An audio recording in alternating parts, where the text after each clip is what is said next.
Hi friends, praise the lord. ఒక్కసారి ఈ video clip చూడండి.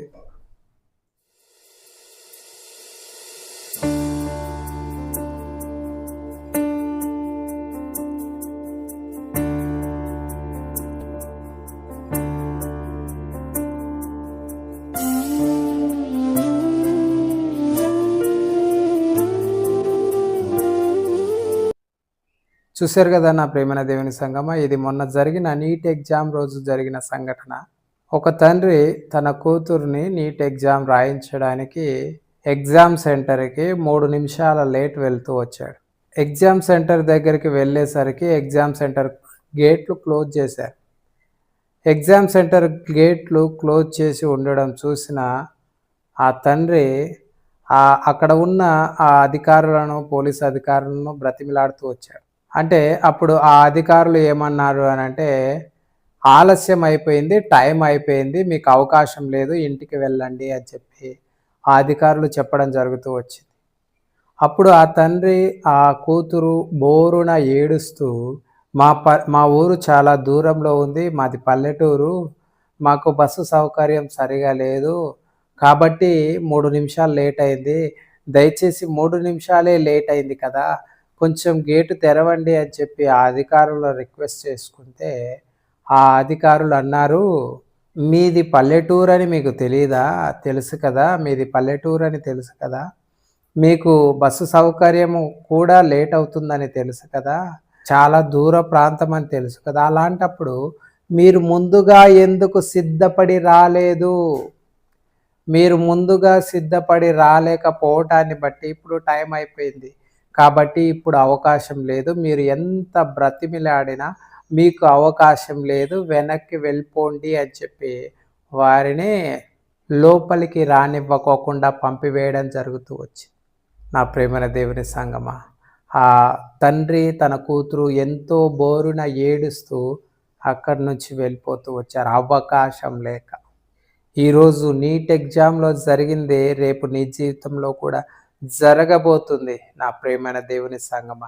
కాబట్టి దయచేసి జాగ్రత్త కలిగి జీవించండి. ఈరోజు నీట్ ఎగ్జామ్లో జరిగిందే రేపు నీ జీవితంలో కూడా జరగబోతుంది. నీ జీవితంలో నీవు సిద్ధపాటు కలిగి జీవించకపోతే, ఇదే సందర్భం దేవుని యొక్క వాక్యంలో కూడా మనం చూస్తాం. బుద్ధిగల కన్యకలు, బుద్ధి లేని కన్యకలు.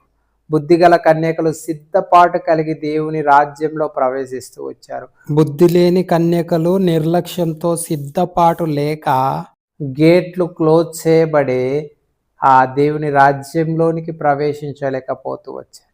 మన జీవితంలో మనము కూడా సిద్ధపాటు కలిగి జీవించకపోతే మన పిలుపు ఎప్పుడు వచ్చేది మనకు తెలియదు, దేవుని రాకడ ఎప్పుడు వచ్చేది కూడా మనకు తెలియదు. కాబట్టి మన జీవితంలో మనము సిద్ధపాటు కలిగి ఉంటేనే ఆ నిత్య సంతోషంలో దేవుని రాజ్యంలో ప్రవేశించి దేవునితో పాటు యుగయుగాలు సంతోషంగా ఉండడానికి మనకు అవకాశం దొరుకుతుంది.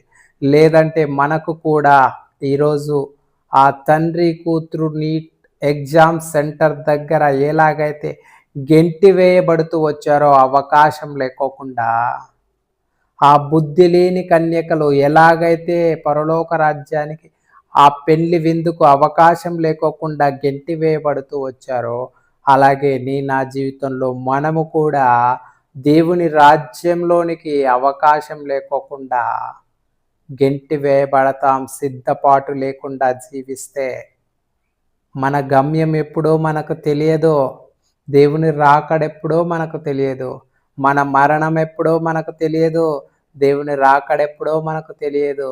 కాబట్టి మన జీవితంలో మనము ఎల్లప్పుడూ సిద్ధపాటు కలిగి జీవించాలి.